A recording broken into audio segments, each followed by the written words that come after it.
This video is intended for professional school counselors and their evaluators to give an overview of the process for professional school counselor evaluation within the Network for Educator Effectiveness. It provides a layout of the data points for the professional school counselor evaluation and then the timeline for the evaluation cycle. Our goal is always to provide a simple and powerful approach to educator evaluation that promotes conversation and continuous growth. There are three data sources that come together to make the professional school counselor summative. The first source is the professional school counselor organizer. The second data source is the PD plan that the counselor will fill out. The third data source is a classroom observation that would be appropriate for professional school counselors that provide consistent and scheduled regular classroom-style teaching as part of their responsibilities. First, let's look at the Counselor Specialist Evaluation Organizer.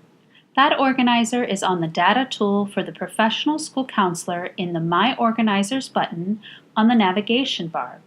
It is also available in a Word document format within the Help and Resources button on the navigation bar of the data tool.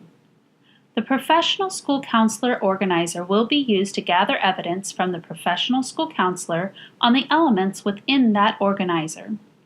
Each element within the professional school counselor organizer is related directly to the job responsibilities a professional school counselor may have within a district or a school.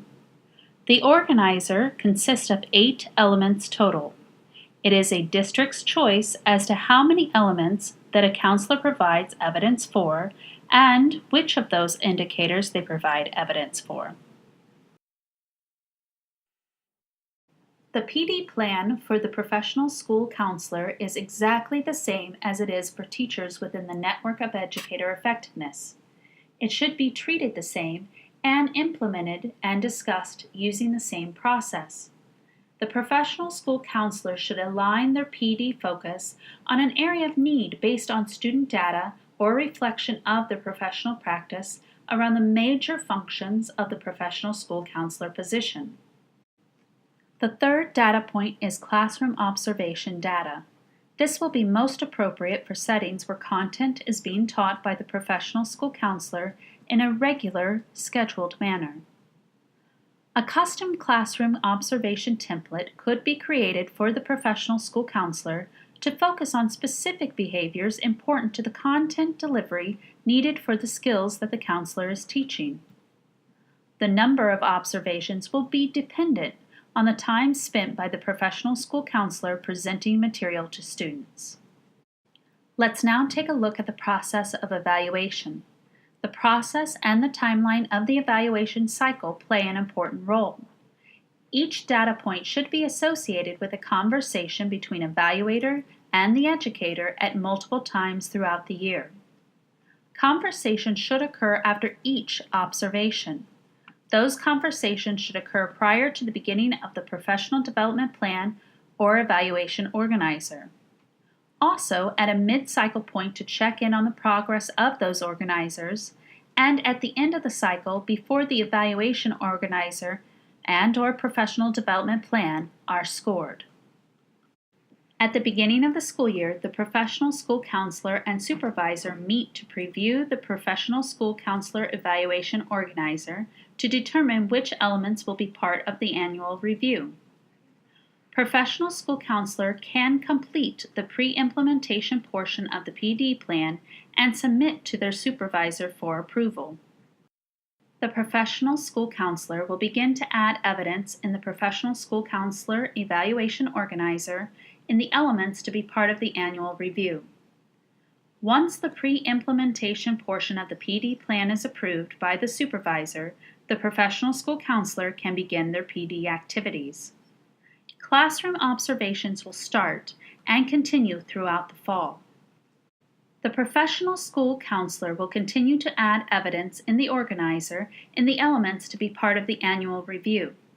The professional school counselor can continue their PD activities. If the professional school counselor is up for March board review, the PD plan, organizer, and classroom observations will be completed in February and submitted into a summative report for the March board review. For those that will not have their board review in March, the professional school counselor will continue to add evidence in the professional school counselor evaluation organizer and complete and submit for scoring prior to the summative being completed by their evaluator. The professional school counselor conclude their PD activities by early April and prepare their PD plan for review and scoring in April prior to the summative being completed by their evaluator. The opportunity for classroom teaching practices to be observed will continue until the summative is completed by the evaluator. The professional school counselor should review their scoring reports. The 3 individual reports that will generate from the 3 data points include the professional school counselor organizer, the PD plan, and the classroom observation report, as well as from the summative report. The information from those reports should help to determine the focus of the PD plan for the next school year. The counselor evaluation process consists of 3 points of data that should begin and continue conversations specific to the responsibilities of the professional school counselor as an educator throughout the year. Information concerning the professional school counselor, including the scoring rubrics for all 3 data points and the word templates for the professional school counselor evaluation organizer and the professional development plan, are available within the Help and Resources tab of the NEE data tool. If you have further questions or may require further assistance, please contact us at our help desk at nee@missouri.edu or by calling 1-844-793-4257. Thank you for listening, and thank you for your efforts in educating the students in your schools.